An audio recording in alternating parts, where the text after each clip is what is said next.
Hello, my name is Miracle Sims, and since my hair is currently braided up because of a project that I had to wear a wig for, I'm going to share my natural hair story with pictures. So it all started in 2010. I actually became a natural sort of by accident.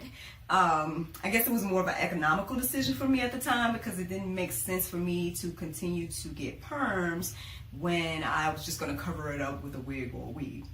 So after a while, I noticed that I had what is called a TWA, teeny weeny afro, with a little bit of perm on the end. So after talking to a few naturalistas, I decided to cut that perm off and and embrace my teeny weeny afro.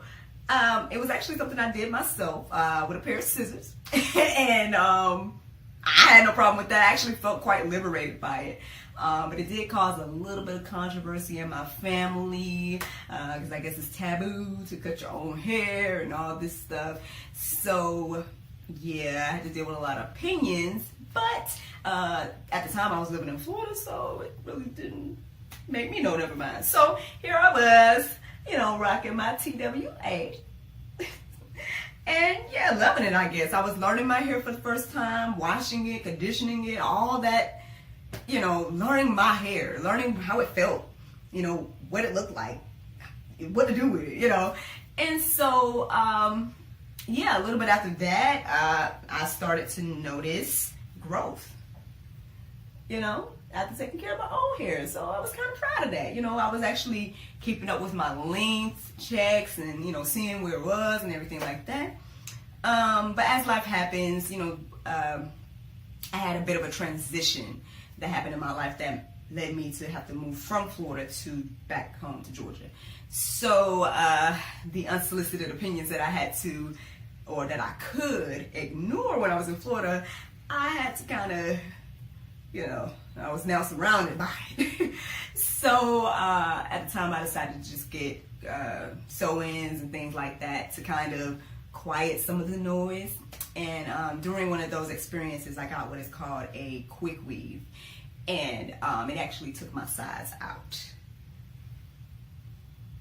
Yeah, as you can see, my sides are gone. Exactly. Yeah, that's a pretty traumatic experience, I guess, for most. But for me, I decided to bounce back and shave my sides off and rock that as a style. So I wore that for a few years, and I liked it, but eventually I decided to get locks. So at that time, I only had, hair in the center of my head, and so I kind of thought about it more, and I decided that if I'm going to get locks, then I would want to get it all over my head and not just, the center. So at that time, I did what is called a big chop. Now remember earlier I didn't have to do it because I started off with the TWA. But I did my big chop, and you know what? I actually loved it. I did. I mean, you know what? I guess it looks a little bit similar to the way I look now, but for me, when I did it, I felt like more feminine and sexy, and I feel like it just made a curves pop or whatever, you know what I mean? So that's how I felt at the time.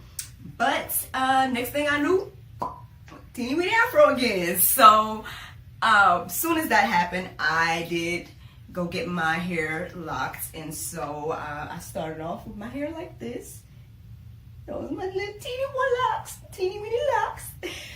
And so now my hair actually looks like this, and it's probably a little bit longer now because I would say that was like a few months ago, these photos. So yeah, I'm excited about what my hair is doing. I'm looking forward to seeing it grow past my shoulders because I have not seen that in my life outside of wigs and weaves. I have not seen my hair past my shoulders. So that, I guess, is a goal for me. And what I've learned throughout this whole journey, I would say, is to embrace, what you want to do with your hair.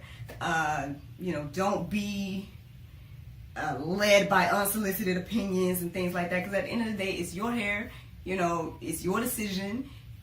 And you just embrace that, embrace who you are, And so that's my main take back from my natural hair journey.